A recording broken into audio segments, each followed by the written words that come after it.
and welcome to the 2023-2024 spring season of the Inprint Margarett Root Brown reading series. We're really excited to present Kaveh Akbar and Ben Fountain in conversation with Brenda Peynado tonight. Thank you for being here. Typically, if you're a regular of the Inprint series, you would see Executive Director Rich Levy up here. We're sorry to report that Rich is at home recovering from COVID, but he is doing well. So he says hello, and he'll be back next time. Okay, I'm going to keep this short. I can't help it. We have to share some announcements about our upcoming readings. Our next event at the Inprint Margarett Root Brown reading series is on February the 12th. We will be presenting poets Clint Smith and Patricia Smith. They're not related. And the venue is going to be Zilta Hall. It's a new venue. They will be in conversation with Houston Poet Laureate Eris Keon. They're two really renowned African-American poets. The event coincides with Black History Month.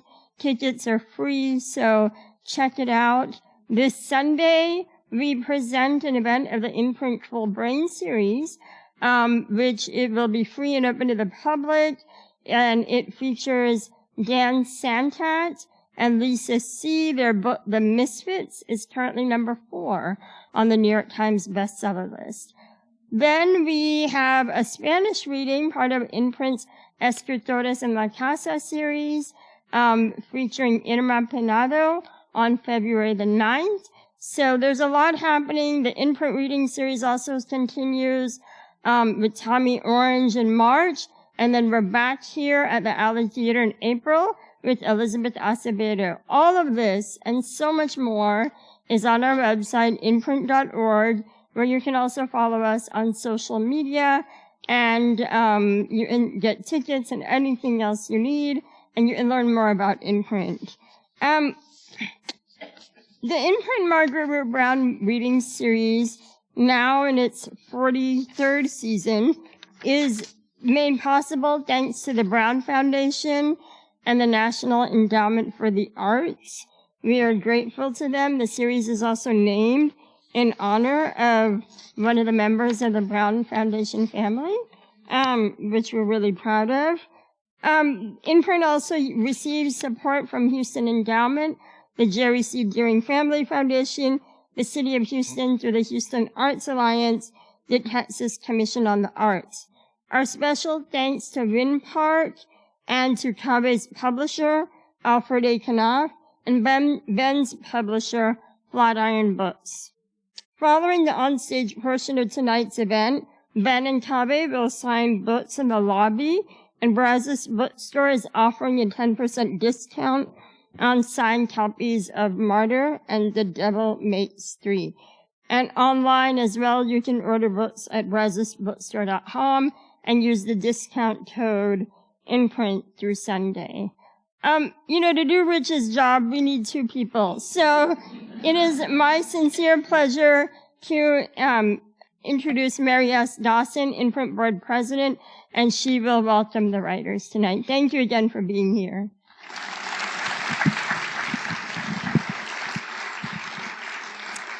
Thank you all so much for being here. I'm so excited to get to welcome 2 extraordinary authors this evening, Kaveh Akbar and Ben Fountain. Kaveh Akbar, who Tommy Orange calls one of my favorite writers ever, is a noted Iranian-American author and scholar. His first poetry collection, Calling a Wolf, was one of the best debuts in recent memory, according to Eduardo C. Corral, and Time magazine called his second collection, Pilgrim Bell, bracing in its honesty and noteworthy in its steadfast adherence to finding the spiritual in even the most mundane settings. A book which is, according to Mary Karr, destined to become a classic.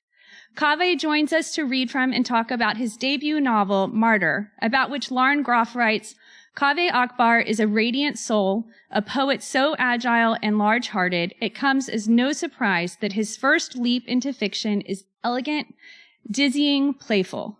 Martyr is the best novel you'll ever read about the joy of language, addiction, displacement, martyrdom, belonging, homesickness for people longed for but forever unknown. Clint Smith writes, I can't remember the last time a book made me feel like this. What a story. What a voice. What a gift. Akbar is also editor of the Penguin Book of Spiritual Verse, 100 Poets on the Divine. Ben Fountain is the award-winning author of 4 books. His debut story collection, Brief Encounters with Che Guevara, won the PEN/Hemingway Award and the Barnes & Noble Discover Award for Fiction. His novel, Billy Lynn's Long Halftime Walk, received the National Book Critics Circle Award and the Los Angeles Times Book Prize and was a finalist for the National Book Award. According to Margot Livesey, Ben Fountain writes like a man inspired, and his razor-sharp exploration of our contemporary ironies will break your heart. Billy Lynn was also adapted into a feature film directed by Ang Lee.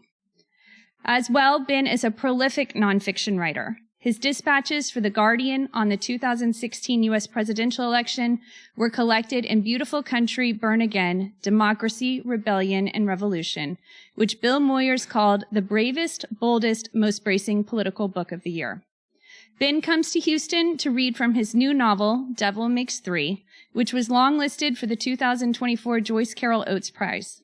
The novel is set in Haiti in the early 1990s, after the fall of President Jean-Bertrand Aristide, and the rise of a brutal military dictatorship. Mbolo Mbue writes, Devil Makes Three reminds us not only of the way an ambitious, fully engaged novel can further our understanding of the world, but also of how pleasurable and satisfying such a novel can be.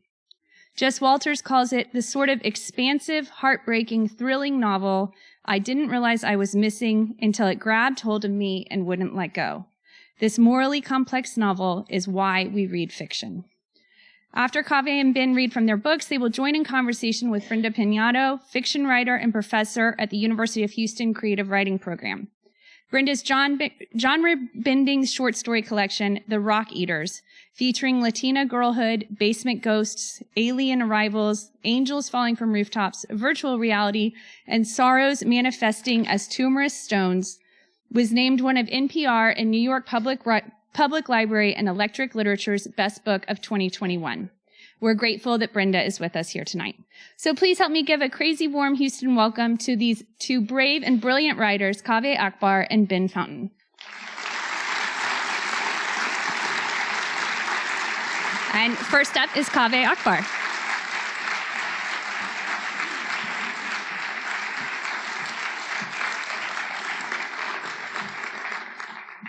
Hi, everybody. Can you all hear and see me okay? Are we all copacetic? I'm Ben. No, I'm just kidding.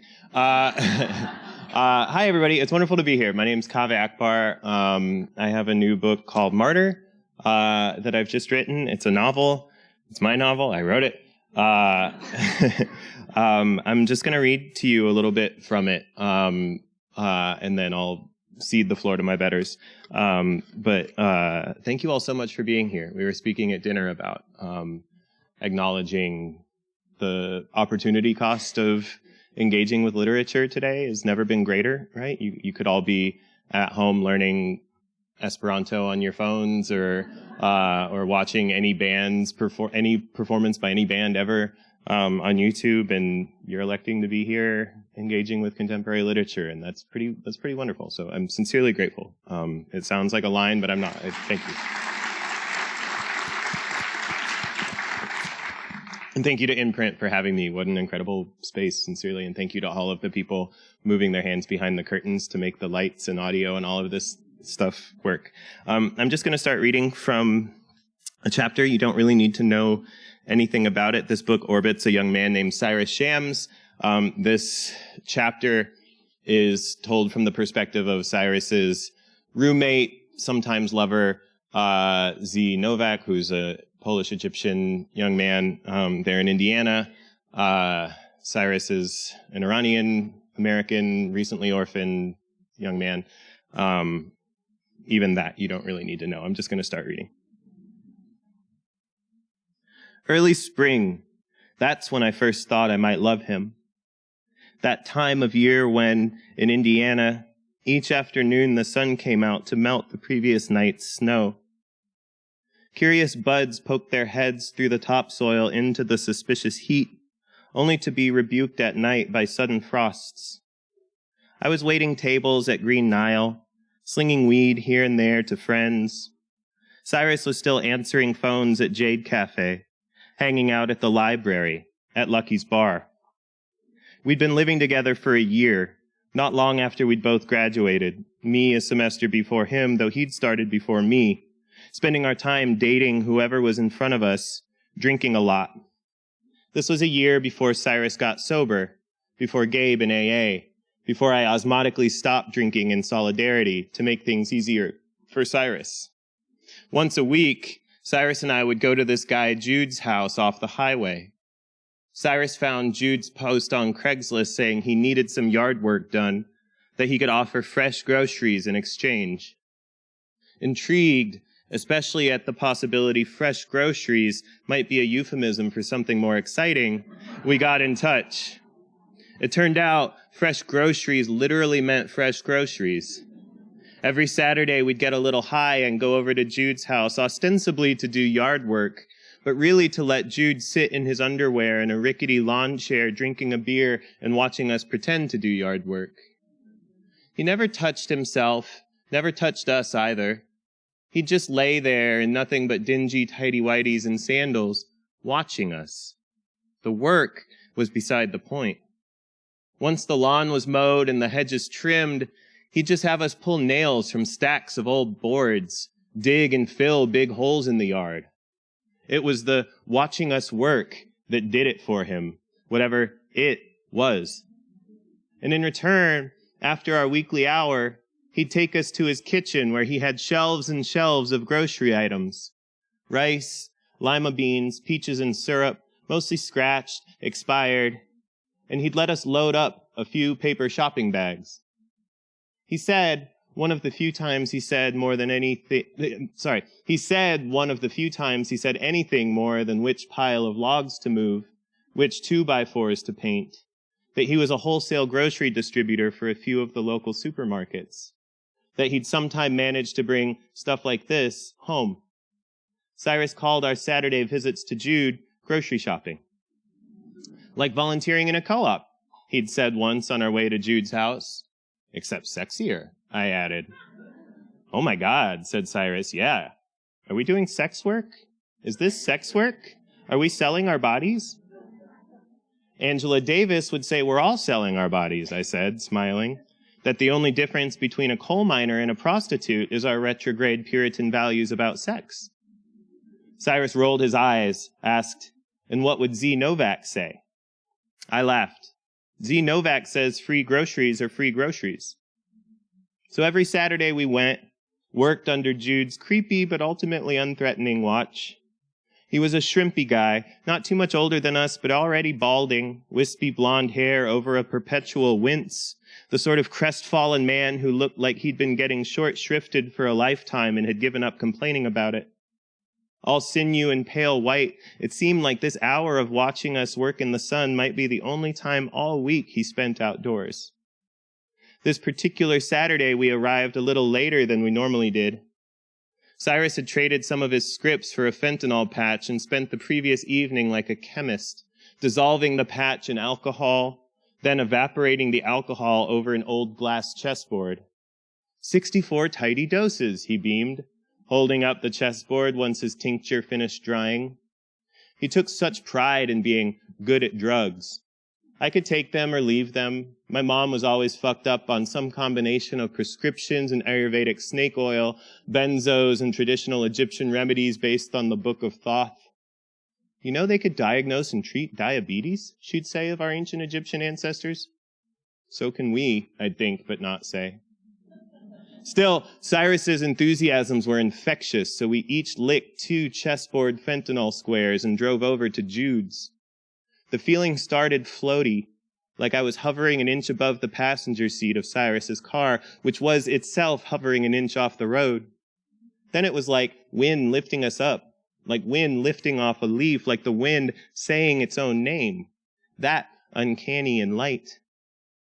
Jude's house was a tidy ranch home just off the highway. He came to the door before we knocked, wearing, as ever, nothing but his loose tighty-whities, buttery yellow around the crotch and waist, and sagging from his groin as his blotchy, pale skin sagged over them. He walked us through his house, where 2 blonde dogs slept cramped over each other in a wire living room kennel, and out to his backyard. There were wind chimes hanging in front of every window in the house, but on the inside, like low-tech burglar alarms. Some windows had multiple sets of wind chimes even hung from the blades of the ceiling fan in the living room. "What are the dogs' names?" I asked Jude, trying to make conversation. "The big one is Noah, the loud one Shiloh." The dogs looked like brothers. At a glance, they seemed the same size, and neither one was making a sound. Cyrus shot me a quick smirk. In the backyard, there was a massive stack of logs, and a cartoonishly large axe leaned against a great tree stump. "I'm having some friends over for a bonfire tonight," Jude said. "I need that chopped into firewood." His pink nipples were nearly invisible, almost as pale as his skin. "Quickly." Without another word, he pulled his lawn chair into the shade of the patio awning, put on a pair of headphones, and began watching us. The air was thick. I was already sweating from the fentanyl. A light breeze made my clammy arms feel extra cold, the way chewing mint gum makes water taste cool. Cyrus looked at the wood, then at me, and asked, "You ever, chopped wood?" We both laughed. "What do you think?" I said. Cyrus shrugged. "People way dumber than us do it all the time," he said, picking up the axe. "I don't know that intelligence is the success variable here," I said. Cyrus was tall, but the axe was giant. It made him look slight. "Here, hold this," he said, balancing a triangular log on the stump, holding a finger on its tip like a football. "Excuse me?" I said. "Hold this here with my finger? My finger on my lovely hand, which is still attached to my lovely arm?" Cyrus paused. "Damn, maybe we are too dumb for this." "Or too high," I added. Jude was watching us from his chair, unmoving. From somewhere he'd procured a can of Coors Light, which was sweating, unopened, at his feet. I took the axe from Cyrus and set the log up on the stump. It felt kind of deliciously elemental, like the whole heft of it had just been shot out of a volcano, or pulled from a magical stone. Most of my days were spent tapping food orders into point-of-service computers at work, thinking about playing drums without actually finding time or occasion to play them. The axe had a drumstick's simple sense of purpose. Hold this, hit that. I brought it behind my head and onto the wood. Clumsy, but I did chip away a little corner piece of the log. "Kindling!" Cyrus shouted, excited. "You made a kindling!" "We're a couple of regular Johnny Appleseeds," he said. "And there's our big blue ox," I said, nodding over to Jude. Cyrus furrowed his brow, then nodded. "You're thinking of Paul Bunyan," he corrected. Paul Bunyan had the giant blue ox. Cyrus was always doing that, correcting people, even while stoned on fentanyl, even on the whitest shit imaginable. "Man, shut up," I said, bringing the axe back down on the wood. The sun was weaving in and out behind the clouds. Jude adjusted his crotch, cracked open the beer. Slowly, Cyrus and I made messy work of the logs. It felt like we were controlling geometry, bending physics to our will. Occasionally, sparrows would come into the yard to peck at the soil. After we'd been at it for 15, 20 minutes, Jude shifted a bit, called out, "Hey!" He pointed to a rubber tire in a brush pile in the corner of the yard. "You guys can use that if you want," he said. Cyrus and I looked at the tire, then at each other, then back at Jude, perplexed. Jude sighed, stood up, walked dramatically over to the tire. With exaggerated effort, he lifted it and placed it down on the stump. "You put the logs in this," Jude said. "Then you don't have to collect them when they split everywhere." His voice was weirdly baritone, like hearing a small bird sing like a tuba. He sighed again in extravagant exasperation and went back to his chair, his back streaked with oily white suntan lotion skids. "Thanks," I called to him, standing a couple logs up within the tire, then stepping back so Cyrus could swing. He brought the axe down on a log, hard, and it fractured neatly inside the tire. He was right, Cyrus said in mild surprise. Cool. I still can't figure out if this is fucked up, I said, letting him watch us like this. Are we doing an ethical compromise? That's a you question, Z, said Cyrus. What's that thing about money being the externalization of all man's capacity, I said. How do groceries fit into that? Look at me being a capacious man, Cyrus said, grinning, bringing the axe down hard. For canned beets and mushroom soup, I said. That's better than money, I think. Cyrus had stopped listening. An arc of sweat had formed around the neck of his green t-shirt, making a little brown parabola beneath his Adam's apple. You think we could lick a couple more squares when we get home, he asked, without getting pukey? I don't know. I'm still feeling pretty good. My brain felt like a flooded orchard. All the flowers, gold, indigo, white, violet, just floating along the water. Cyrus heaved the axe again. Each hard crack of the wood felt momentous, like it was announcing a great person's birth. One of the dogs inside had begun barking at the cracking wood. Shut up, Noah, shouted Jude, annoyed to be broken from his observant trance. Wasn't Shiloh supposed to be the loud one? I whispered to Cyrus. He just smiled, brought the axe down. It thudded dully and bounced out of his hand. I saw it sitting on the grass, but it took a beat to comprehend something was amiss. Are you okay? I asked Cyrus. The axe had struck the rubber of the tire, then sprung free from his grip. Shit, he said. I looked down. The axe was lying on the grass by his left foot, but peering over, I saw his blue canvas shoe was torn open, purpling. Oh, fuck, I said. Shiloh or Noah was barking uncontrollably now. Jude shot up. What happened? He asked. Running over to us, catching sight of Cyrus's foot, he said, What is that?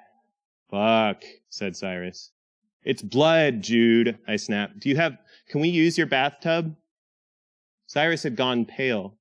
He was moving his head to look at his foot from different angles, almost incredulous, studying it like, what's the trick? What's really going on here? Jude led us quickly back through his house to a bathtub, Cyrus leaning on me and hopping along on his good foot. A wooden wind chime hung in front of the bathroom mirror, doubling itself in the glass. A smaller one dangled from the towel rack. It honestly doesn't even hurt, said Cyrus, stunned, staring at his bloody shoe. It's not a good thing, I said, shooting him a look to remind him we'd been licking potent pain meds designed for the terminally ill.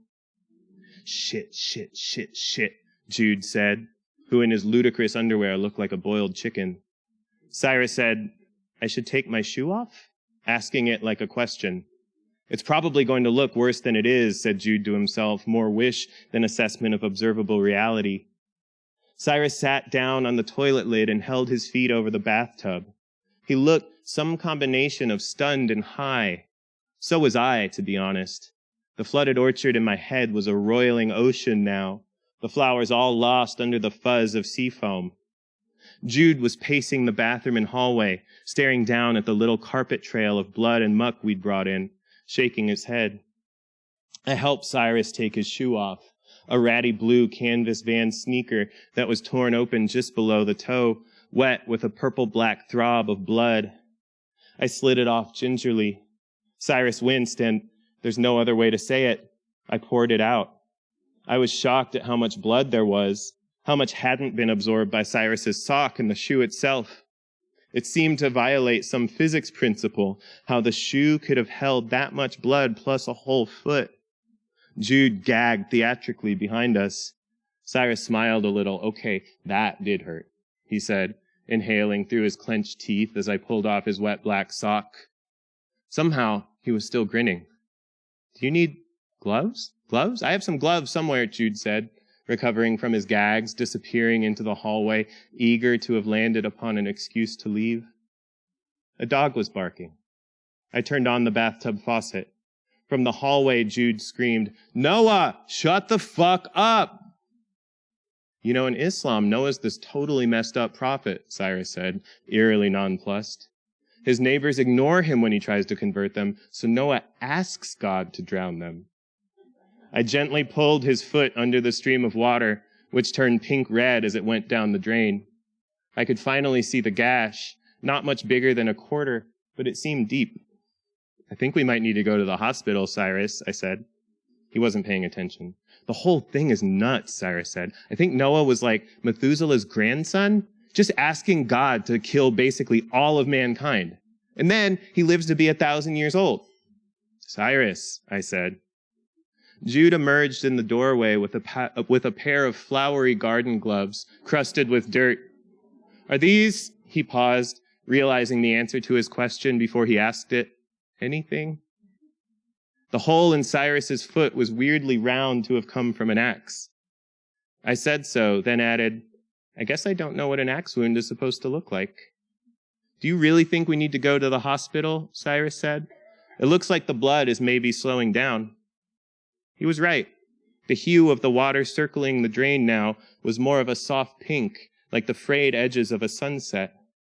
"Yeah, I think it is too," I said.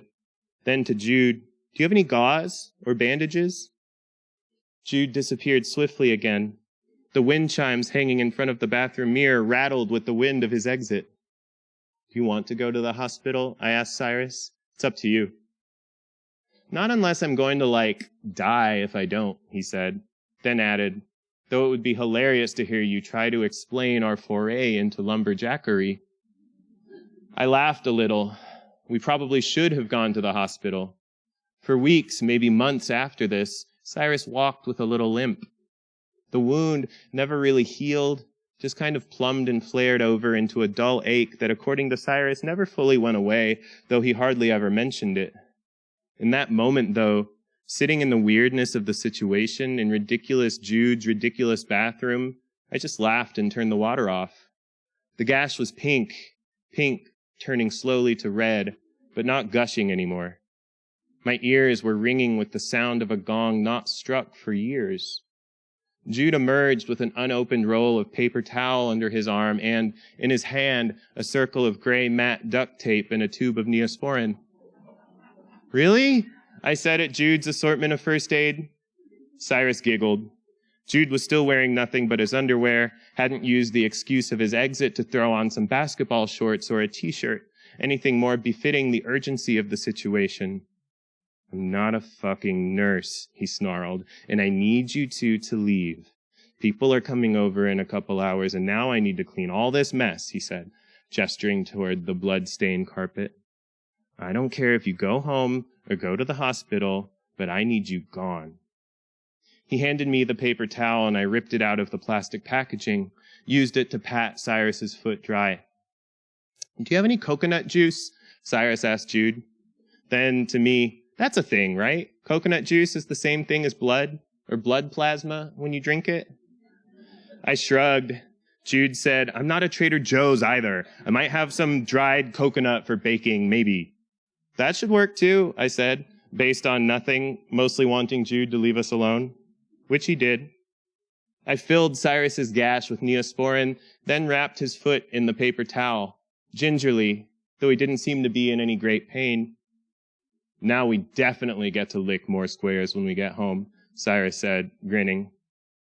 I squeezed his calf a little and looked up at his face, which was unaccountably calm, if pale. He looked chipper even, probably at having a new excuse to take more fentanyl. Something delicate released in my chest, like a gold ring dropping in a bowl of milk. Jude emerged with an already open bag of sweetened shredded coconut, handed it to Cyrus. Cyrus shrugged and began happily munching pinchfuls of the coconut as I duct-taped paper towel around his foot till half the roll had been used up. The makeshift cast I'd given him was almost cartoonishly thick, the size of a basketball, but what else was I going to do?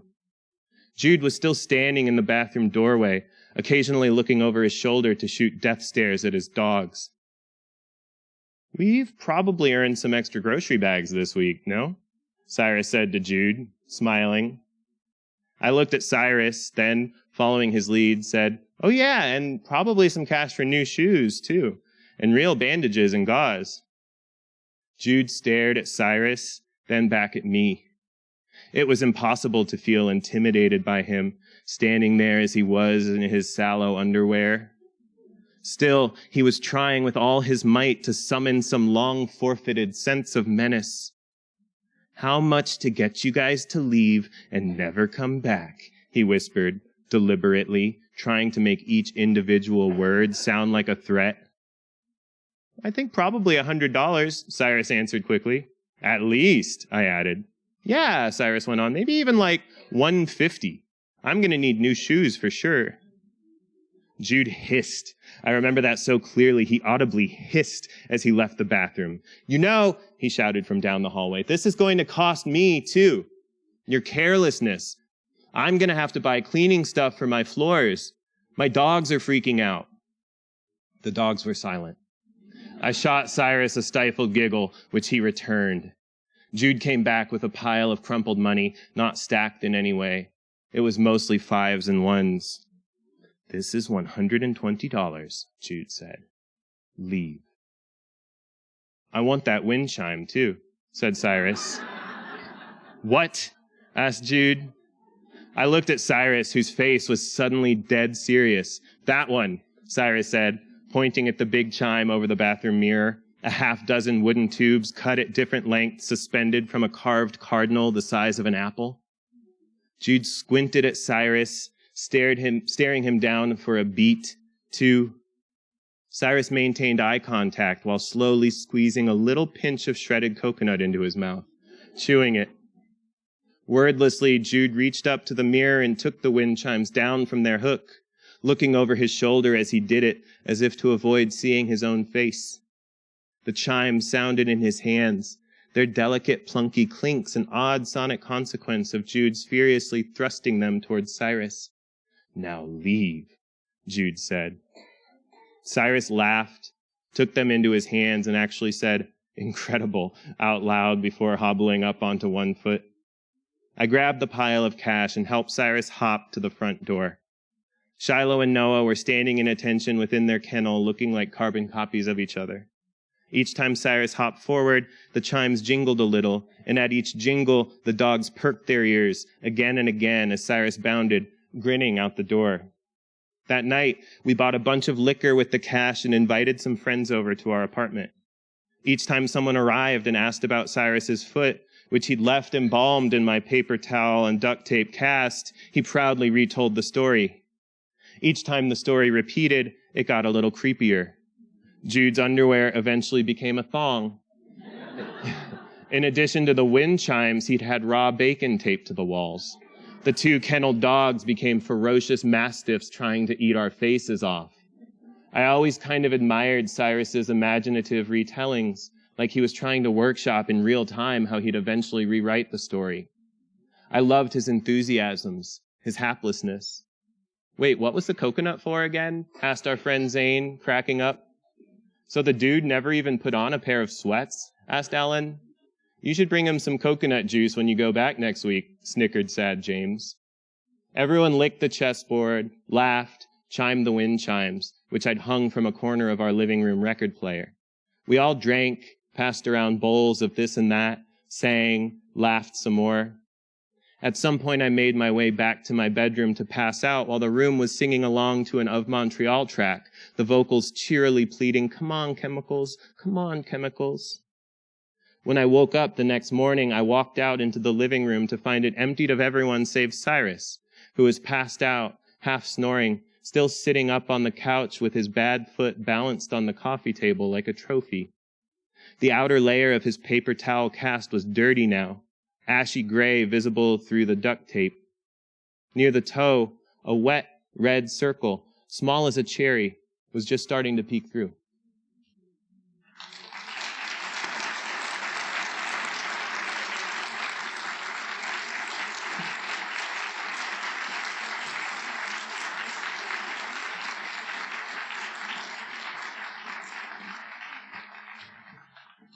Hey, everybody. So I know Kaveh and I are kindred spirits.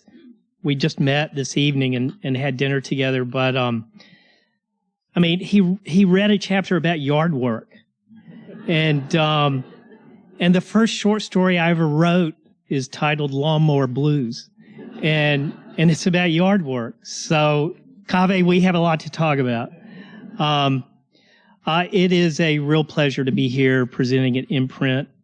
This is a wonderful institution that Houston has founded and supported for so many years. Hats off to you. I mean, for years, I live in Dallas. So for years, Houston has been eating our lunch in terms of literary culture. We're doing better. For almost 25 years, we did not have an independent bookstore. Meanwhile, Brazos Books, that wonderful store, a real treasure for readers and writers everywhere, has been soldiering on for 50 years. So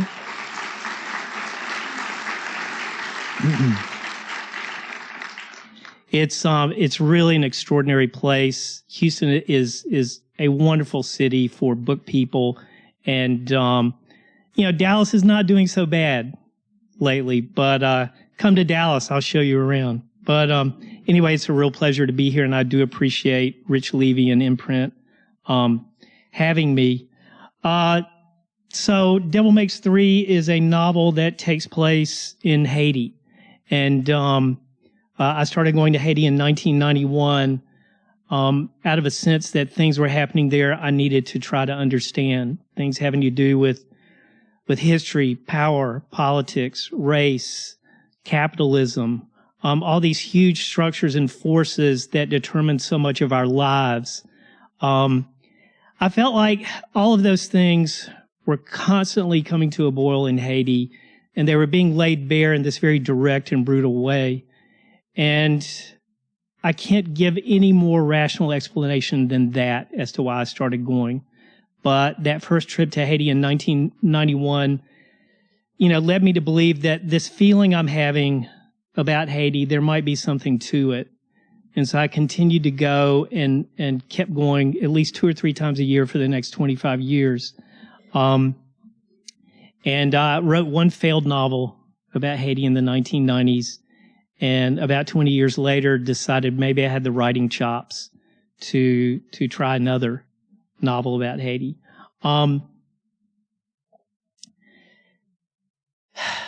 Haiti is a very kinetic, crowded place. Lots of stuff happens. And I felt like to do justice to that reality, I needed to write a book where lots of stuff happens. And so in this book, you're going to find a coup d'etat. You're going to find extreme political dysfunction, extreme political polarization, political violence on the streets. Not only a coup d'etat, but an attempted coup d'etat, which took place in January, no less. Is any of this starting to sound familiar? Also, a public health crisis going on in the years I'm writing about, and disregard for the rule of law. I could go on. And so, why write a novel about Haiti? Why read a novel about Haiti? Because I felt like when I was writing it, what I was writing was very relevant to what we were undergoing in the United States in the late teens and early 20s. So, I will.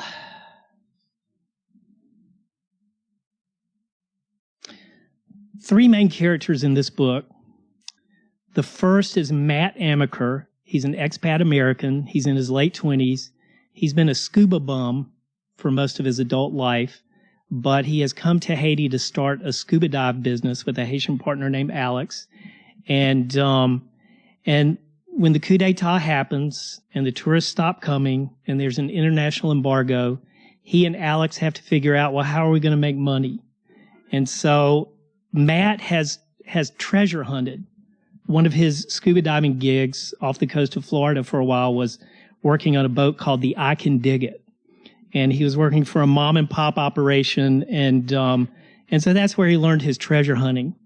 And so Alex is trying to juice Matt into going into the treasure hunting business. And so I'll just read a short little bit about that. 600,000 for 2 cannons. Alex wouldn't shut up about it. 600,000 for 2, and near Jacmel, he could show Matt 12 lying just off the beach. At least come see, he pleaded. Or are you planning to just sit on your ass while we go broke? Maybe Matt would. Maybe he would just park his fanny right here at the beach until Armageddon or Aristide's return, whichever came first. He regarded his time crewing on the I Can Dig It with the same slight fondness he felt for the least awful parts of high school. The actual work of treasure hunting was a lot like mowing grass. Yard work again. Methodically working the grid one strip at a time. Only a certain kind of addictive personality could do it long term. Gamblers and fantasists who believed their big score was always coming on the very next play. Flip side of that was the horror of walking away one play too soon, leaving it all for the next guy to cash in. Davis and Charlene, owners and perpetrators of the I Can Dig It, bipolar between happy-go-lucky and hard-bitten, their psyches worn to bone by 20 years of just enough luck. We're existentialists, Davis liked to say after 3 or 8 beers, Charlene's cue to gaze out the window like a bored date. All treasure hunting is existential, like Sisyphus was existential. Yeah, it's hell pushing that rock up the hill every day, but he gets up and does it 'cause that's who he is. He wouldn't be nothing without that rock, right? That's why he exists. That's why they call it existential. Best day on the I Can Dig It, they brought up 8 gold bars, 23 gold escudos, 4 large gold chunks, and a heavily corroded silver box containing dozens of uncut emeralds. Worst day was when Charlene took a pipe wrench to Davis's head, opening a gash that took 14 stitches to close. For a week, Davis spent nights on the couch in Matt's apartment, but every morning the I Can Dig It set forth as always, crew intact, marital strife be damned. Treasure was like that. All right, second main character. Oh, hell, I just lost my place.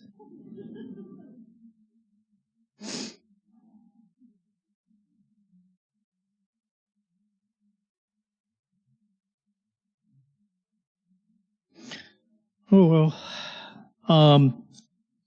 Second main character is a young woman named Audrey O'Donnell. She also is American. She is a rookie CIA case officer. She's been assigned. Haiti is her first posting.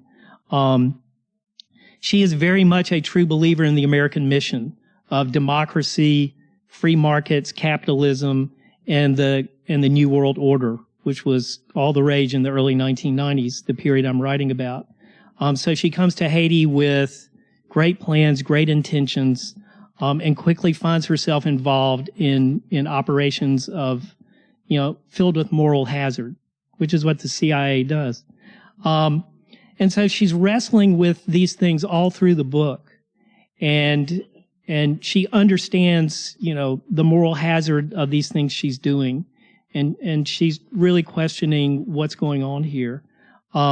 So while I was writing the book, I kept wondering, what's going to happen with her?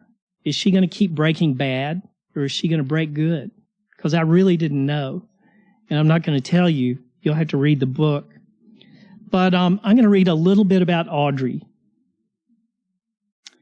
How she wished she'd asked her father about his wars. A few anecdotes about friends, some funny or goofy thing a buddy had done. These were the sum of Audrey's recall of her father's stories. If she'd ever thought to ask, my God, had she even? The family code of deference and discretion must have quashed the impulse, an understanding even among children that these were private matters. But she would ask now. There were things she needed to know, and he would understand the need. He knew what she'd got up to, that dog. He knew. Deduced it from her long absences, her maybe too glib accounts of the budding career at the State Department. Her last few visits, she detected a new keenness in his regard, almost the sense of a private joke between them. She'd surprised him, apparently. His curiosity was aroused. Of his 7 children, she'd chosen the most daring course.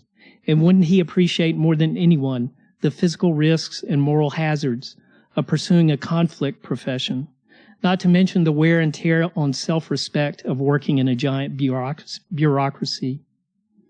On her next visit home, they would have talked. Discretion wasn't a problem. Weighty matters could be discussed in roundabout ways, and she knew how to ease them into a colloquy on doing next to worst things in order to defeat the worst. He'd fought 2 wars in theaters renowned for their savagery. Easy to imagine that concepts of honor and duty would undergo a chemical change in such circumstances, a restructuring at the molecular level, and acts that had once seemed inconceivable and would again became the very essence of honor and duty. This wasn't daddy issues. This was about standards, values, doing right in a morally complex world, in a profession where deceit was as routine as blowing your nose. Deceit in the service of high purpose. Surely there was honor in that, and in the absence of divinish sanction, you could look to authorization from the chain of command.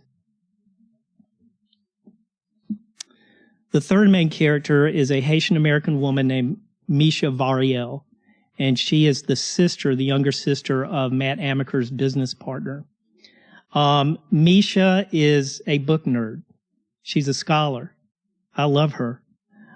She graduated from college at the age of 19. She's now at Brown University getting her PhD in the literature of the Black Atlantic. And she has to take a sabbatical from her PhD program to deal with a family situation. Her father has cancer treatment in Florida, and so she is tasked to take care of him. She brings him back to Haiti over the Christmas holidays, and she's planning to go back to Brown, once the new year starts. So I'm just going to read you a little bit about her. It's kind of perverse of me to read this because, a lot happens in this book that's kind of sexy and fun. You've got the coup, you've got drugs, you've got gun running, drug smuggling, you've got CIA skullduggery, you've got voodoo, you've got, sex, death, love, all that stuff. But Misha's a scholar. And so to try to do justice to her experience, I had to learn everything I can about the scholarship of the Black Atlantic. And anyway, so I'm just going to dive into a little bit of Misha. It wasn't irrelevant, the thesis that already had a working subtitle, Psychological Rupture in the Literature of the Black Atlantic. The coup d'etat had unfolded as a kind of twisted affirmation of her still gestating dissertation, liminal people insisting on their humanity and dying for it. 1,000 dead, 3,200, the numbers were all over the place. Even now, Hegel's dialectical logic was spinning its wheels in the no-man's land muck of the liminal, the land of the nominally free, the not enslaved but stuck, straightened, bounded, perpetually running the edge of what was humanly tolerable. Once again, Haiti was instructing the world, pushing ahead of the historical curve, and it was paying the price in blood and grief. Why take to the streets if you were already free? As you'd been told every day of your life you were, forget your slack stomach and aching back, your weary mind. Whatever else might be said or alleged of him, President Aristide gave voice to, made visible, the contradiction in the lived experience of the country. Tout monde c'est monde. Every person is a person. This was the transformative point of rupture, the predicate for a revolution whose so-called radical polity included a minimum wage of $5 a day. Her return to Brown would not be without its complications. There would be New England winter to deal with, and the challenge of getting her head back into analytical mode, and the fact that the French department was as dysfunctional as any place she had ever encountered. The Freudians barely spoke to the Marxists. The Marxists loathed the Freudians and were gratingly condescending toward the feminists. The feminists ridiculed the Freudians but reserved their deepest and purest scorn for the Marxists, while the Freudians floated elaborate theories as to the infantile nihilism of the feminists. Securing a dissertation director required aligning yourself with one or another of these camps, a strategic decision further complicated in Misha's case by the off-putting novelty of her field of study. Franco-Caribbean literature was hardly a thing, academically speaking. The department had only recently hired its first professor of color, a Nigerian man who'd blown off Misha 30 seconds into her pitch. The other faculty she'd approached had been more professionally sympathetic in their dissuasion. She was Haitian. They got it. This was naturally a field she felt passionately about, But at this critical juncture in her career, wouldn't it be better to focus on a more mainstream area? The terrific irony in all of this being that the French department was quartered in a grand Parisian-style mansion known as Rochambeau House, so named in honor of Jean-Baptiste Donatien de Vimeur, Comte de Rochambeau, American ally and commander of the French forces at the Battle of Yorktown. This man's son, the Vicomte de Rochambeau, was none other than the notorious General Rochambeau, known to all Haitians as the perpetrator of massacres, sexual orgies, and unspeakable tortures, while serving as commander-in-chief of Napoleon's army in Haiti, charged with crushing the blacks and reinstituting slavery on the island. Haiti, not mainstream. Got it. Only as mainstream as the name on the building, the structure itself a paragon of the 18th century style that flourished when Paris was flush with, quote, mysterious fortunes, the words were the Marquis de Sade's, whose origins are as obscure as the lust and debauchery that accompany them. The irony was many things at once, maddening, menacing, insulting, exquisite. She went 2,000 miles from Haiti, and here was the name of that son of a bitch staring her in the face every time she went to class. Her several attempts to explain the historical connection had been received with polite interest, but no one at Rochambeau House seemed to think it had anything to do with them. Same for the university's more general legacy of homegrown slavers and slave traders. Sympathetic liberals could drive you around the bend faster than loudmouth racists, and yet Brown had given her a great financial package. So what was she supposed to do, shut up and smile? I'll stop reading there.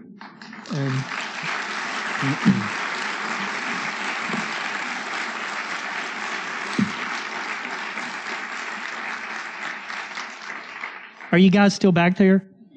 Okay, come on out. Thank you very much.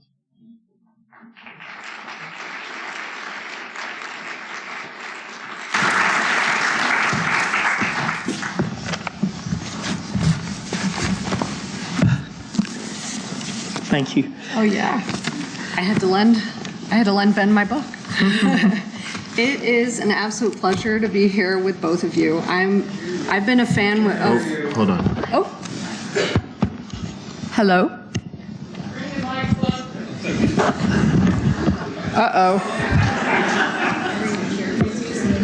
Here, you want to move your chair? Yes. I'm gonna move my chair. Yeah, great idea. You got Hello, hello, hello. How about now? Hello, hello. Okay. It's a great pleasure to be here with Ben and Kaveh. I've been a huge fan of both of their work since their first books. I was telling Ben that I was an MFA student and picked up his short story collection back when I was a wee youngin'.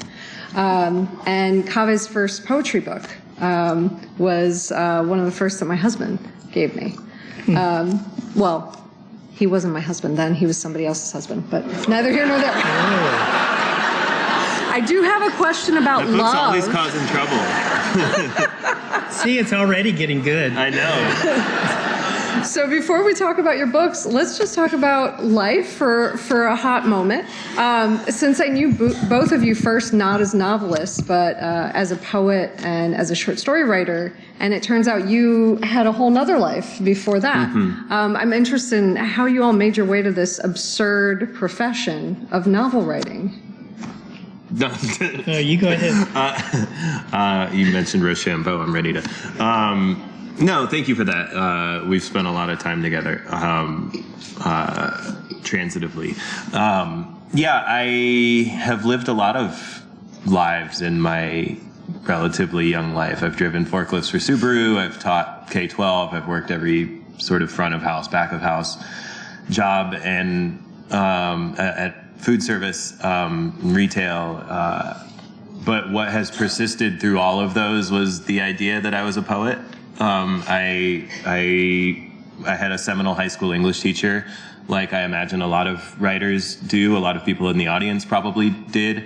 Mine was called Steve Henn, Mr. Henn, and he read Yusuf Komunyaku's Facing It one day to us in class, and And I had never heard a poem by a living poet, as far as I was aware, a literary poem by a living poet, as far as I was aware. And I asked him if I could borrow the book that night, and I just remember taking it home, and it was like the clouds parted and Gabriel came through with his trumpet. It was just like, you're a poet, like it was like that sort of shock of clarity, which is one of the load-bearing gratitudes upon which I built my life, was having that clarity from such a young age. And I assumed that to be a poet, I would resign myself to a life of tuberculine squalor, living in some, garret of a fast food place, or maybe a sick ward, and I was fine with that. If getting to be, I started living in the 811.5 section of my library, and if getting to be a spine amongst those spines meant that I had to live my life that way, then that was that was joy. I would do whatever it took, and so I did that. I mean, I did that, and I put out a couple books of poetry. You alluded to one, for which I'm thankful for your husband for giving to you. And then I write a ton. I publish very little, and my writing started to get prosier in what I was writing for myself, and it started to have persistent characters that started to have persistent personalities that were talking to each other across drafts and across pages. And it was just the mote of sand that agitated its way into I guess in this metaphor, my novel becomes a pearl, which it sounds like I'm flattering myself, but it was the mote of sand that agitated its way into a shinier, larger piece of sand.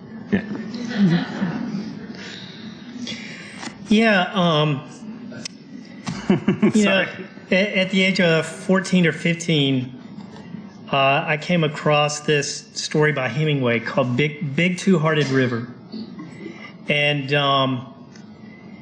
And I read that story, and nothing happens in that story.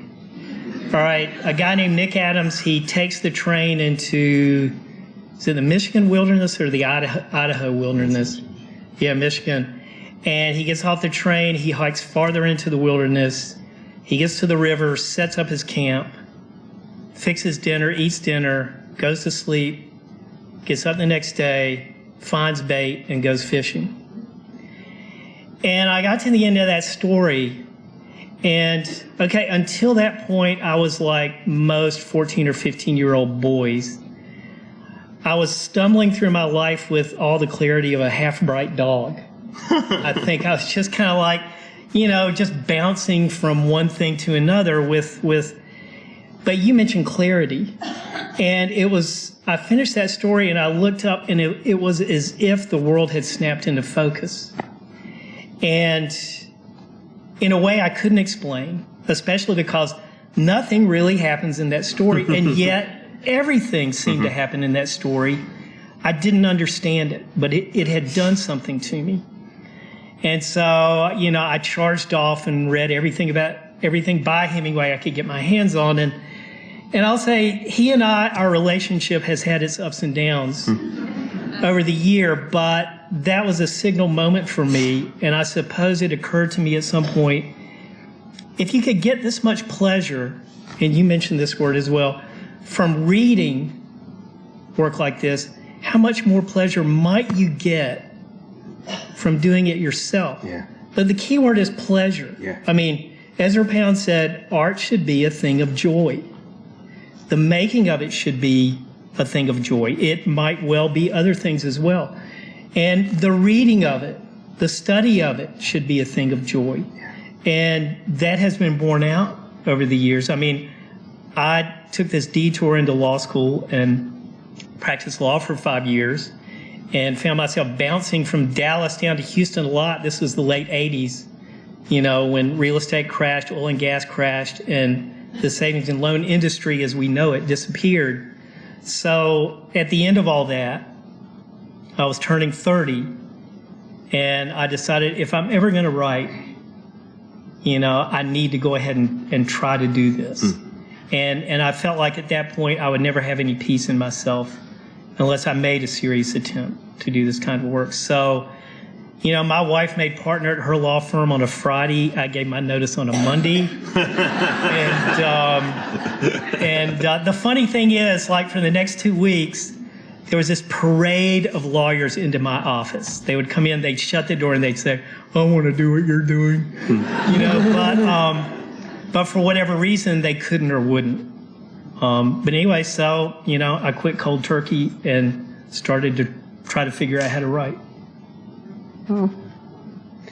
You know, the other reason why I'm really glad that you are both in conversation here is both of you have characters, and I'm glad hearing you talk about, you know, the place that writing and wanting to be a writer had in your lives.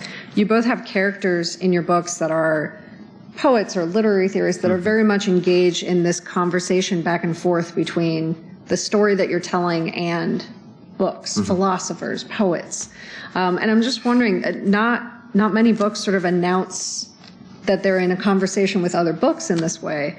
How do you think of your books in conversation with, you know, the lineage of the books that came before? Why don't we just establish that you'll answer first? That's terrible. You're the smart one. I'm like the neophyte here to sit at your feet. But you're the young, good-looking one, so. I'll take young. We have to switch it up as we go, but I'll answer this one first. The most honest way I can answer this question is with a story, and I promise I'll land this plane. But one of my favorite writers, my sort of Mount Rushmore, desert island, whatever sort of construction you want to use, writers, is the Argentinian writer Jorge Luis Borges, who is a really, really just a titan for me. You know, everything that I do sort of feels indelibly inflected by his work, and Borges was really, really obsessed with ideas of infinity. Those of you who know his work know Library of Babel or the Book of Sand, or, you know, all of these different formulations that he has of configuring infinity or making infinity legible to a human mind to which it is utterly abstract and incomprehensible.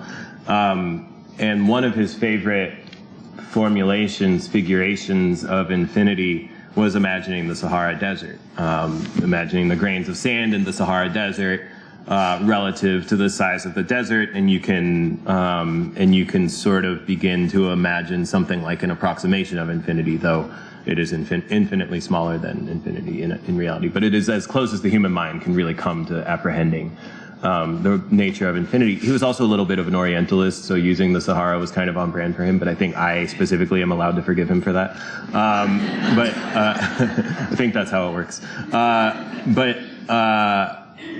So late in Borges' life, I think he's either blind. I mean, I'm sure someone in the audience knows that. He was either blind at this point or he was going blind, but he actually gets to go to the Sahara. And he travels to the Sahara, and the first thing he does, I'm getting goosebumps talking about it, but like the first thing he does when he goes to the desert was he scoops up a palm full of sand and he lets it sift through his fingers, and he says, I am modifying the Sahara. Isn't that so good?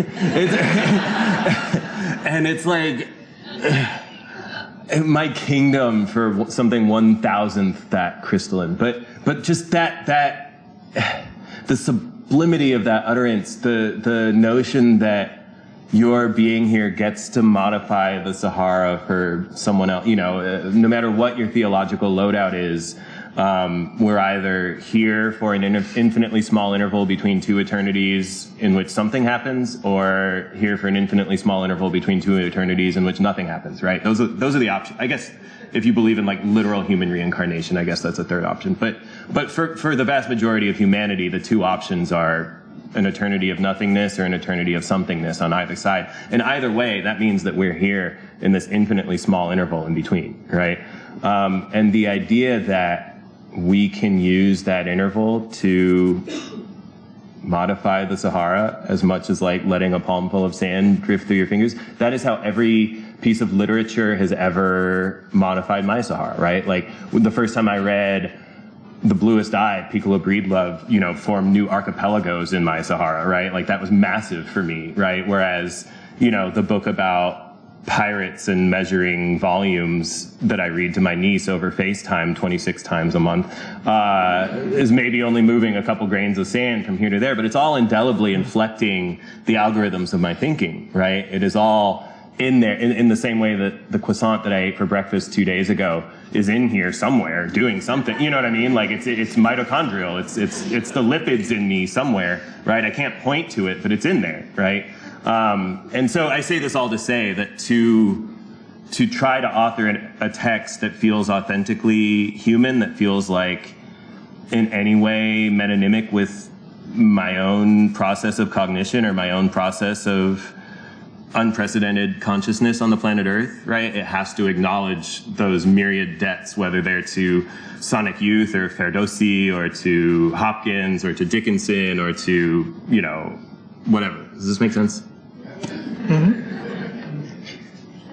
Yeah, I mean, the short answer is it makes me happy. That's basically what I said. I mean, yeah, and I mean, this is an extraordinary young man here and an extraordinary talent, and I'll just leave it at that for now. But it makes me happy to think about those things in what I'm writing, and to me, it's as natural as breathing. Mm-hmm. I mean, you know, I've had plenty of characters who it would be, you know, egregiously forced, you know, to be sticking books into mm-hmm. their storyline, but you know, it just seems natural, and it's a pleasure to me, and also this is how we try to understand experience, our own experience and our collective experience, and that's what I'm drawing on all the time, because I never know enough. We never know enough, and so also there is a pedagogical aspect to it. And I mean, the Texas public schools, yeah, you know what I'm saying. And if you look at what are on some of the syllabi, you know, it's just heartbreaking to see what is being presented to, you know, young people as quality literature. And so I'm subversively mm-hmm. trying to sneak in reading lists, you know, in my books. Like Billy Lynn at one point, you know, somebody asked him, you know, do you read? And actually he has been turned on to reading. And so he plows through this whole list of books and authors who he really likes. And that's me, like if some young person is ever reading Billy Lynn and mm-hmm. they're wondering what else to read, it's mm-hmm. like, oh, well, maybe I'll check these books out, because they're all ripping yarns. You know, they're all a lot of fun to read, but there's real nutrition in there, too. Can I say one more thing really quickly? Well, just, I mean, and thinking about your work broadly, the post-war Polish poet Zbigniew Herbert said that there are two kinds of poet, ox poets and cat poets. And like any binary, this is reductive, but you'll forgive me. And the ox poet is the sort who's like out dutifully pulling the plow every day, no matter how hard the soil, no matter how. And the cat poet, you know, patrols the house and reverently watches out the window and takes important naps. And then, like, when when a mote of dust catches the light, they pounce on it, right? And that's sort of inspiration, right? And according to Herbert, these are the two kinds of writers, right? And I remember at one point my spouse, who's also a poet, transcendent American poet, Paige Lewis, was asked like which of these they were, and they said, "Well, I'm actually like a porcupine," you know, and they said that you know, I guess I had no idea this was the case, but I guess a mother porcupine will roll into a berry bush and sort of roll around and like pierce the fruits with her quills, and then bring them back to her babies, right? And just covered in fruit, right? You know, and then the babies will eat them off of her quills. And you strike me as a porcupine, right? Like you, you know, like you strike me as someone who's just ravenously curious, and then you're just so excited about what you found that you can't help but bring it into the work. And I can say that because, you know, you wouldn't be allowed to say that, but like you strike me as someone who, when you read your work, you're just reading someone who just knows so much about the world and is so eager to share it, but is a good enough craftsperson that you can house it in this superstructure where it feels organic and true to the characters. Well, I've been called worse. So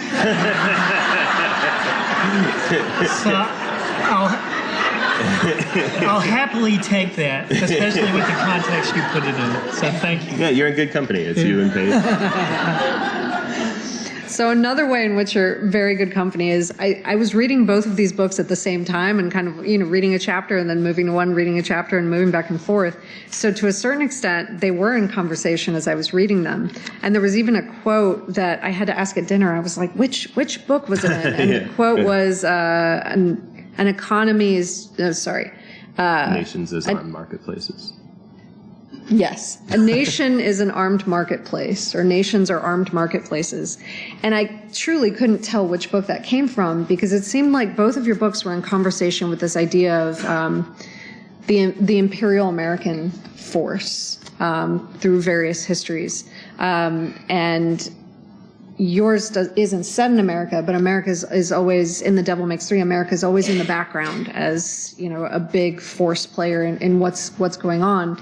And while yours is in America, there's the shadow of what happened in Iran and the ways in which those are a part of American imperialism. So I was wondering if you would talk a little bit about how your books are in conversation with this idea of American imperialism, especially for an American audience. Want me to go first? Yeah. It is our history. America has done many fun and extraordinary things. The Declaration of Independence, the founding documents, Declaration of Independence, the Constitution, the Preamble, the Bill of Rights. There had never been anything like that under the sun. A country founded on these aspirations and these basic principles. But on the other hand, if you look at our history with a clear eye, you will see it is blood-drenched. And, just go back to 1900 and take it forward. There's a wonderful book by a man named Jonathan Katz called Gangsters of Capitalism. And it's a biography of Smedley Butler, who was the most decorated Marine in history. And he wrote a book called I Was a Gangster for Capitalism. And, if you look at the litany of coups d'etats, regime changes, strong arm tactics, gunboat diplomacy, just in the Caribbean and Central America, for the last 100 years, it will curl your hair. And so Haiti has very much borne the brunt of that. For instance, Haiti's gold reserves sit to this day in the vaults of J.P. Morgan Chase. And they were taken out of the country by Marines at gunpoint. And the reason Haiti had become in debt was, it goes back to the indemnity, quote, indemnity, that the French forced Haiti to pay, starting in 1826, for compensation for the loss of French slave owners' property.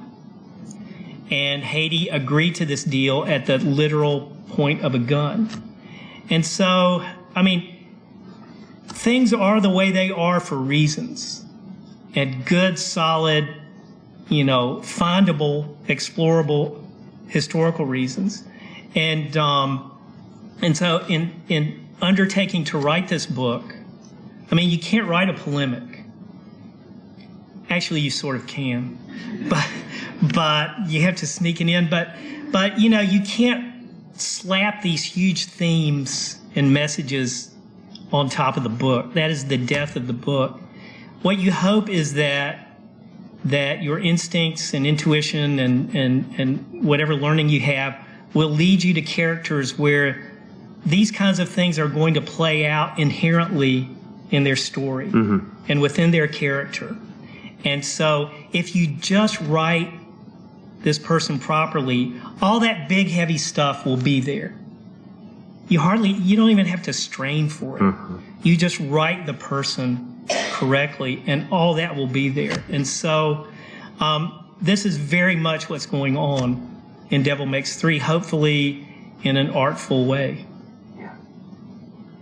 Yeah, I mean, that's extraordinarily well said. I mean, Haiti, too, is just such a, I mean, you obviously know this better than I ever will, but Haiti is such a crucible, too, between, you know, the deleterious effects of capitalism on the climate, the deleterious effects of capitalism on people, of U.S. imperialism and French imperialism. Yeah, I mean, the precipitating, so like if I say the Vincennes incident, right? Many people in the audience will sort of nod and be like, which one was that again? I can't see you. You're all, I'm very bright and you're all very dark. But, you know, those of you of a certain age will recognize that phrase, the Vincennes incident, and maybe you'll be able to connect it with a specific event. In 1988, U.S. naval warship, the USS Vincennes, shot Iran Air Flight 655 out of the sky. It was a civilian airplane. All 290 people on board were killed, including 66 children. If I tell you that, if I say all 290 people on board were killed, including 66 children, it's sad. You may grimace. It's a sort of middle large number. It's more than 3. It's larger than 10,000, right? You apprehend it somewhere in that middle range. But it's abstract. You know, the imprecision of American justice is kind of just taken as a given, right? Like this is the sort of unpleasant but necessary cost of having a world power military, right? If I told you one of those 290 people was my grandmother, suddenly there's texture. You see what I'm saying? Suddenly this narrative, this utter abstraction has the particular granularity that individual narrative can give it, right? That's what art does, right? That's what my book is very literally, that is the catalyzing event of much of the book, right? I mean, I know that I read a kind of silly Billy excerpt, but the book is both silly and serious, you know, it is both, it is, you know, what joy I have known in this life has been made deep by knowing profound despair and grief, and what grief I have known in this life has been made wise by having known profound joy. That is the sort of book that I aspire to write, one that applies the granularity of individual loss to a collective grief, so that everything that happens in this book, every page of this book, every character of this book reverberates out of one life of those 290 lives, right? There's one life on that plane, who I imagine in the book, who was on that plane, and every character in this book, the scene that you just heard, reverberates, you know, 30 years later out of that action, right? And now if you can extrapolate the decades of reverberations from 1 out of 290, then when you see the death count in Gaza going up in the West Bank every day, when you see the death count in the Ukraine, when you see the number of people in the U.S. who die every day because they can't afford their kidney transplant or their insulin, right? Some of that granularity can then be applied to that collective grief, right? When you read Marilyn Nelson's sonnets to Emmett Till, right? We have this historical event. We know that Emmett Till is one of many whose names we don't know, right? When you encounter those specific poems, right, now suddenly there's texture to that big abstraction. You see what I'm saying? That's what art does. And this is trying to do 1 out of 290, right, that you then may extrapolate outwards to the whole of the American imperial process, right? Iran and the UK catalyzed I mean, I don't need to go into it, but in 1979, America and the UK catalyzed a revolution in Iran that led to the sort of necro-theocracy that we see there today, right? That didn't just happen because Iranians are inherently barbaric, right? Although etymologically, barbaric comes from a Greek root, barbar, which comes from the Greeks mocking the Persian soldiers whose language they would say sounded like bar, so they would call them barbarians. So that was a funny, like, Freudian word choice. But you see what I'm saying, right? Like, the conditions of our living are not just the inexorable endpoints of our constitutions. I mean, our internal constitutions, right? You know, like, the Iranians are not these inherently savage, women-hating, America-hating. They were made this way because the Shah wanted to privatize the oil in the UK, and you see what I'm saying? And again, like, recognizing that these are human decisions is very much the process, is very much something that your work works through. These are not just sort of the inevitable endpoints of man, right? That these are constructed realities. I'm just waxing now. Sorry. Well, I don't want to paint your books as, depressing slogs or anything like that, because there's such fun moments and interplays, and I feel like grief and love dance in both of your books. And especially, I feel like at the end of both of your books, I wouldn't necessarily call them both love stories as what they were, but love does play a big part in it. There's sex and various disrespect towards religion and all of that fun stuff. But I'm interested in I'm interested in the way that love sort of gives that respite in the books, where yes, there's atrocity, there's a death count in both of your books, but at the end there's a feeling that there is some sort of redemption, hope. What is hope? How are the characters to take like love and hope through with them in the face of all of that? Well, when you get involved with Haiti, you hear a lot about hope. Mm-hmm. Hope for Haiti.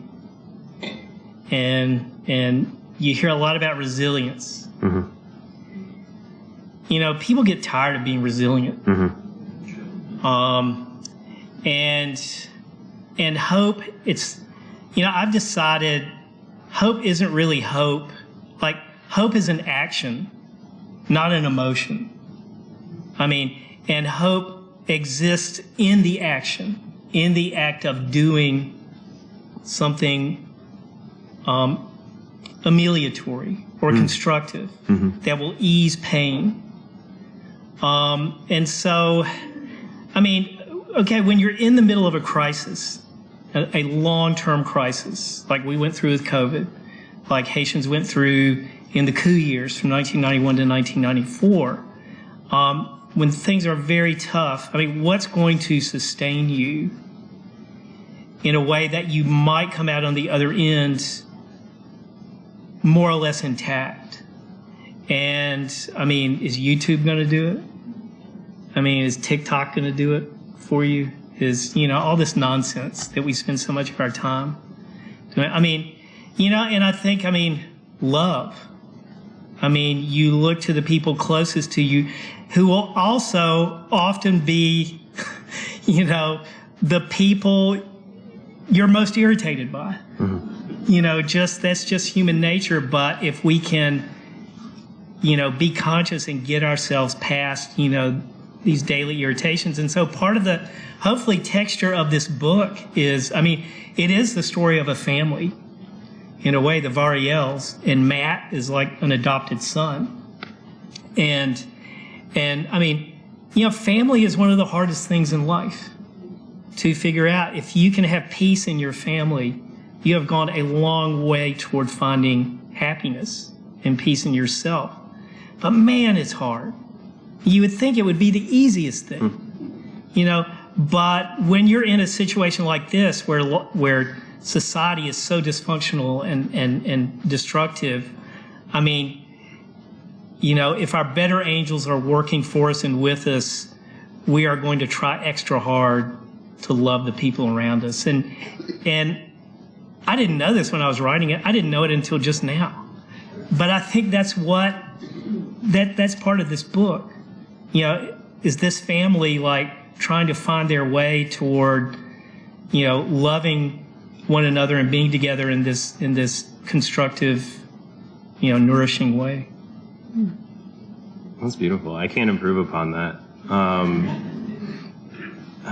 I want to go, I guess, just a couple things to complement it. One, I'm no flavor of Christian. I was raised sort of secular Muslim, and now I'm as confused about what I mean when I say God as anyone. But But there is I love a lot of the Bible just as beautiful writing and as the bedrock of contemporary English speech. And there's a story about Jesus on the Sea of Galilee, which some of you may know. My dog is named Galilee, so I like this story very much. But there's a story about him in a boat, and the sea gets really rocky, and it's big waves, and his companions say, hey, Jesus is napping in the boat, even Jesus napped, and his companions are like, oh, you gotta help us, like, she's crazy, and he blearily wakes up from his nap, and he's like, oh, have you no faith, and he's so frustrated, and he calms the sea, right? But he's so frustrated with it. He's like, what, you think my dad's gonna kill us at sea? It's like that's how I go out? Like, what do you think is gonna happen? And that frustration is so gorgeous to me, like that because it's so, the love is eclipsing, and the fact that he can still articulate the frustration in that moment while what you feel is this eclipsing love come out of it reminds me of what you're saying about the family and learning to love them, and how they can be immensely frustrating to you. That was one thing that I was thinking about as you were sharing that. And then the other is just back to Brenda's original question. Yeah, that word hope, I felt you bristle, and I feel myself bristling a little bit too, and I'm interested in that impulse. I think that for 8 years, okay, I need to be a little bit careful.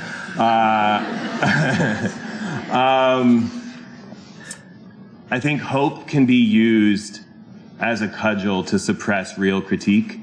I think that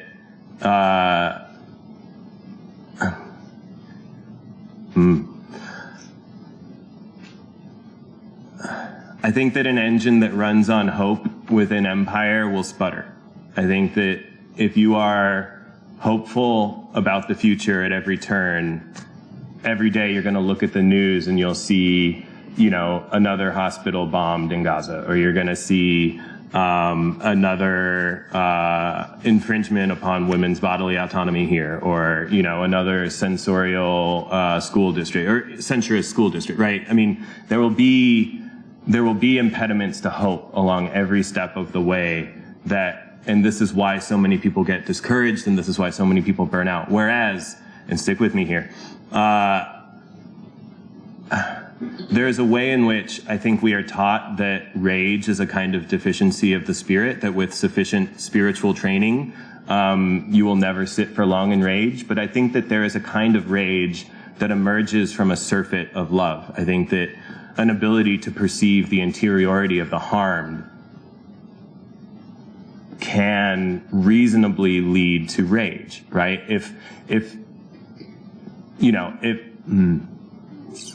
I had relatives in Iran during the worst of the COVID crisis. We're still in the COVID crisis, but during the worst of the COVID crisis, I had relatives in Iran. Because of U.S. sanctions, respirators weren't allowed to be sold to Iran during the first phase of the outbreak, and then when the vaccines were available, they also weren't allowed to be sent to Iran until Iran brokered deals with Russia and China. From the vantage point of my relatives' mortal terror, my moral outrage looked awfully comfortable. Does that make sense? From the vantage point of my relatives who were burying their elders and who hadn't left their house in 18 months. I'm an educator. I was among the first people in the United States to be vaccinated. I was never, and I'm young, healthy, I was never at any risk, right? And so what I felt was utter fury, right? Because these are people that I've been speaking to my whole life, right? They weren't statistics. They weren't just an invisible number speaking a different language than me who is utterly unrelatable, right? These are, a relative of mine for whom every fruit that she's ever tasted is the best version of that fruit. Like she's like, oh, this is the best banana I have ever had. Like every fruit, this is my cousin Ozzy, whose hair I pulled and made cry when I was a little kid. These are actual human beings to me, right? So my moral outrage, my rage emerges not out of like some idiot dog invective, like just barking at the window, right? It emerges from an ability to perceive the interiority of the people that we are harming with our bureaucratic decisions, right? It's not some abstraction that they suddenly can't get the medical aid or some failure of their politic, though their government was a part of it as well. And so an engine that runs on rage, an engine that runs on such rage will never sputter in Empire, right? If you look closely enough at the newspaper, there will always be an occasion for you to keep that engine going, right? And so again, I'm not saying that to hope is naive. I'm not saying that to feel rage or shitty cynicism is intelligent. I'm just saying I'm skeptical of Empire's project in continuously trying to reorient us towards a kind of hopefulness. Mm-hmm. Does that make sense? Mm-hmm. You know, I think both of your... I think both of your novels really reflect that complicated relationship towards hope and love. It's there, but the endings are these very ambiguous, open-ended. Mm-hmm. Your ending, I can't figure out. I'm like, I think this is a dream. Oh no! And I promise it's not like a cop. Like, I mean, I totally understand that, but dreams are taken very seriously throughout the book. It's not like was it all a dream? You know, like it. But it's this very, like, it calls itself into question. Yeah. And in the end, there are all these couples that end up getting together. I don't want to spoil the ending, but they're still, I mean, Hades still Hades in still the same situation it was in the first chapter of the book. So I think there's an interesting way that your ambiguous endings or open-ended endings have sort of left us with that question of how do we balance this? Is this redemption? Is this salvation? Is this a mix of something else? Yeah. And I guess our time is up, so we're going to leave this on an ambiguous ending. Amazing. Thank you all so much. Thank you. Thank you.